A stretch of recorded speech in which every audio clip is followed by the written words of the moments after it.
This channel does not promote any violent, harmful, or illegal activities. All content provided by this channel is meant for an educational purpose only.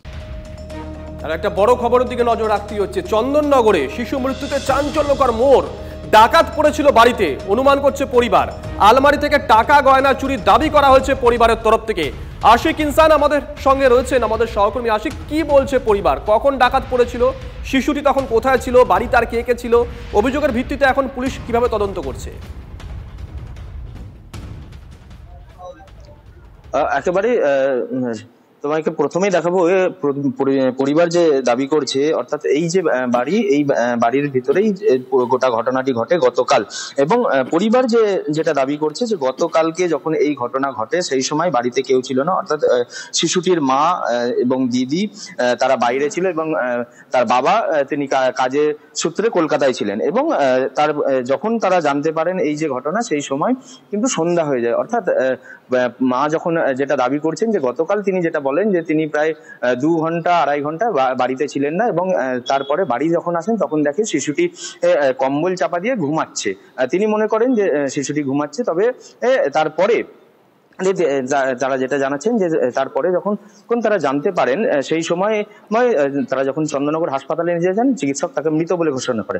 তারপরেই কিন্তু আজ সকালবেলা এই ঘটনায় কিন্তু একটা নয়া এবং চাঞ্চল্যকর মোড় উঠে আসে। অর্থাৎ শিশুর পরিবার যেটা দাবি করছে, যে শিশুর বাবা দাবি করছে যে তাদের বাড়িতে ডাকাত পড়েছিল, এবং সেই সময় শিশুটি বাড়িতে একা ছিল, এবং সেই সুযোগেই কিন্তু পরিবারের তরফ থেকে যে দাবি করা হচ্ছে যে সেই সময় এই ঘটনা ঘটে থাকে, এবং ডাকাতরাই এই যে শিশুটিকে শ্বাসরোধ করে খুন করে থাকতে পারে, এমনটাই পুলিশের অনুমান। এই মুহূর্তে কিন্তু এই যে বাড়ি আমি দেখানোর চেষ্টা করব, এই যে সাদা বাড়ি, সেই বাড়িতেই কিন্তু পুলিশ আধিকারিকরা তারা এসেছেন, এবং চন্দননগর পুলিশ কমিশনারেটের যিনি কমিশনার অমিত পি জাওয়ালগি তিনি এসেছেন, এবং উচ্চপদস্থ সব আধিকারিকরাই এসেছেন, এবং ঘটনা বেশ আশিক, নজর থাকবে, নজর রাখো।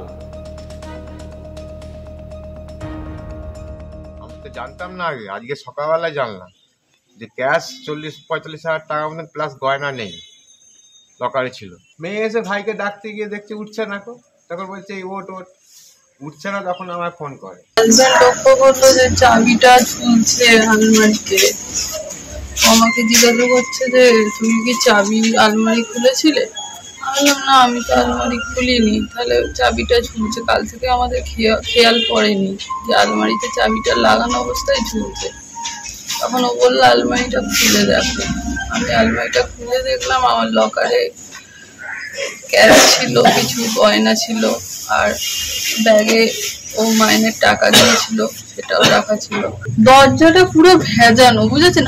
আমি হ্যাসবলটা দিতে ভুলে গেছি কোনো রকম ভুল আমার। আমি ছেলেকে গায়ে হাত দিয়ে দেখিনি, দূর থেকে দেখেছি ঘুমোচ্ছে, চলে এসছি, নিচে কাজ করছি, আর আলমারির চাবিটাও খেয়াল করিনি।